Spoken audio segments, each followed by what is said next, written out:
ଗାଁ ମୁଣ୍ଡରେ ହତ୍ୟା କଲେ, ଜିଲ୍ଲା ବାହାରେ ଫୋପାଡ଼ି ଦେଲେ। ଏ 8 ଦିନର ଏ ଛକାପଞ୍ଝା ଖେଳ ଭିତରେ ଗଣିଆ ଥାନା ଉପର ହଦପଶି ଗ୍ରାମର ଚରଣ ବେହେରାଙ୍କର ଯେଉଁ ଜଘନ୍ୟ ହତ୍ୟାକାଣ୍ଡ ଘଟିଛି ତା ଉପରେ ପୁଲିସ ପର୍ଦ୍ଦାଫାଶ କରିଛି। ଆଜି ସାମ୍ବାଦିକ ସମ୍ମିଳନୀ ମାଧ୍ୟମରେ ଗଣିଆ ଥାନା ପରିସରରେ ପର୍ଦ୍ଦାଫାଶ କରିଛି। ସେ ସମ୍ପର୍କରେ ବିସ୍ତୃତ ଆଲୋଚନା କରିବା। ଆମ ସହିତ ଅଛନ୍ତି ଆଡିସନାଲ ଏସପି ଅଛନ୍ତି ପ୍ରତିକ୍ରିୟା ନେବା। ସାର୍, କ'ଣ କହିବେ କେଉଁଭଳି ଭାବେ ଏଇ 8 ଦିନର ଛକାପଞ୍ଝା ଖେଳ ଭିତରେ ଅଭିଯୁକ୍ତକୁ ଧରିବା ପାଇଁ କେତେ ସଂଘର୍ଷ କରିବାକୁ ପଡ଼ିଛି ପୋଲିସକୁ ଏବଂ ନ୍ୟାୟ ଅପେକ୍ଷାରେ ପରିବାର ରହିଛି, ଚରଣଙ୍କ ପରିବାରରେ ନ୍ୟାୟ ଅପେକ୍ଷାରେ ରହିଛନ୍ତି ଏବଂ ଏଥିରେ କ'ଣ କ'ଣ ମାଷ୍ଟର ମାଇଣ୍ଡ କିଏ ଏବଂ କେଉଁଭଳି ଭାବେ ଏ ହତ୍ୟାକାଣ୍ଡ ଘଟିଲା ଏବଂ ହତ୍ୟାକାଣ୍ଡର ମୁଖ୍ୟ କାରଣ କ'ଣ ରହିଲା ଏତେ ବଡ଼ ହତ୍ୟାକାଣ୍ଡ ଘଟିଲା? ଦେଖନ୍ତୁ, ଏଇ ଯେଉଁ ଜଘନ୍ୟ ହତ୍ୟାକାଣ୍ଡ ଘଟିଲା ଏଇଥିରେ ଚରଣ ବେହେରାଙ୍କର ପୁଅଙ୍କ ରିପୋର୍ଟ ଉପରେ ଆମେ ଗୋଟେ କେସ୍ କରୁଛୁ। 10 ନମ୍ବର କେସ୍ ଗଣିଆ ଥାନାରେ 2 ତାରିଖ ଦିନ ସେଟା 2/2/25 ସେଟା ପଞ୍ଜୀକୃତ ହେଇଛି। ଏଥିରେ ସେ ଅଭିଯୋଗ ତାଙ୍କର ଅନୁଯାୟୀ ପିଣ୍ଟୁ ବେହେରା, ମାନସ ଡାଙ୍ଗୁଆ ତାଙ୍କ ବାପା ଚରଣ ବେହେରାଙ୍କୁ ଉଠେଇ ନେଇ ତାଙ୍କୁ ହତ୍ୟା କରିଛନ୍ତି ଏବଂ ଡେଡ୍ ବଡି କୁଆଡ଼େ ନେଇଯାଇଛନ୍ତି। ଏ ଅଭିଯୋଗ ଆଧାରରେ ଆମେ ତାକୁ ତୁରନ୍ତ ପଞ୍ଜୀକୃତ କରି ଆମର ଏସପି ମ୍ୟାଡ଼ାମଙ୍କ आदेश अनुजाई 3टी टीम गठन करागला। तार नोडाल ऑफिसर रहिले आमर एसडीपीओ खंडपड़ा एवं तांको नेतृत्व में आईआईसी कठिन परिश्रम बल एवं अन्य टीम तांकर जो होइछन से माने अहरह लगी रही मुदाला पाखे प्रथमे पहुँचले पिंटू बेहेरा पाखे। पिंटू बेहेरा को उठे पाइबा परे तांकर कथा तांकर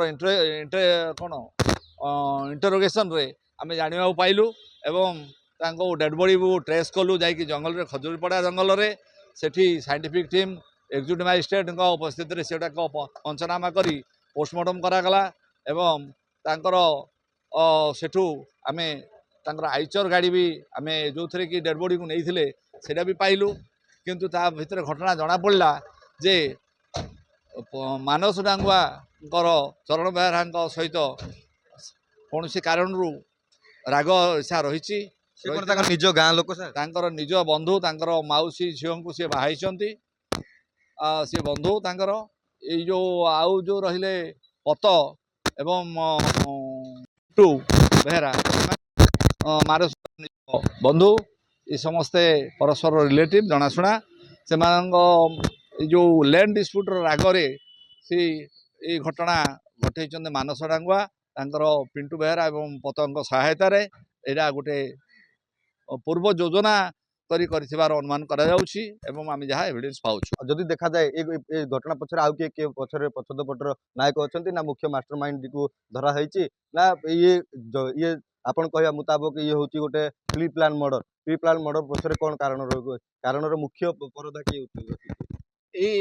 आमर बर्तमान इन्वेस्टिगेशन ओपन सब दिग को आम बर्तमान उन्मुक्त रखीचु। तेणु प्राथमिक बर्तमान जाए आम जहाँ तथ्य पाइचु यही 3 जन से संपर्क थिबार आम खबर पाइचु। पिंटू बेहेरा, मानस डांगुआ, पत डांगुआ कौन मानस एवं पिंटू को आम गिरफ्त कर सफल होइचु और पत बर्तमान आम पाई ना। केते दिन आपण कहया मुताबिक जयपुर मध्य जाइतिले, जयपुर रे मध्य ट्रैक कराइतला, मोबाइल छानबीन करा देतिला, ई सब केमती तमाम थिला, ई 8 दिन रो केमती संघर्ष थिला?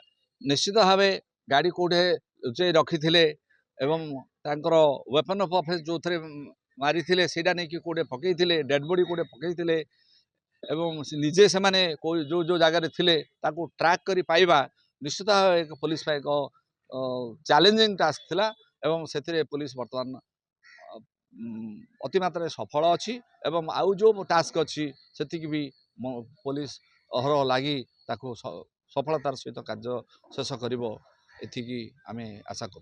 निश्चित भाव शुणुले एडिशनल एसपी को कहवा कथा ये घटना रे मास्टर माइंड पिंटू बेहेरा एवं मानस डांगुआ को गिरफ्त कर पुलिस कोर्ट चालान करथिया बेले आउ एक अभियुक्त पद डांगुआ वर्तमान सुधा फेरार अच्छी। देखिबार कथा पद डांगुआ केबे गिरफ्त होउची एवं मुख्य परधा किए रोची ता उपरे नजर। गणियारू संजीव कुमार साहू, ओटीवी।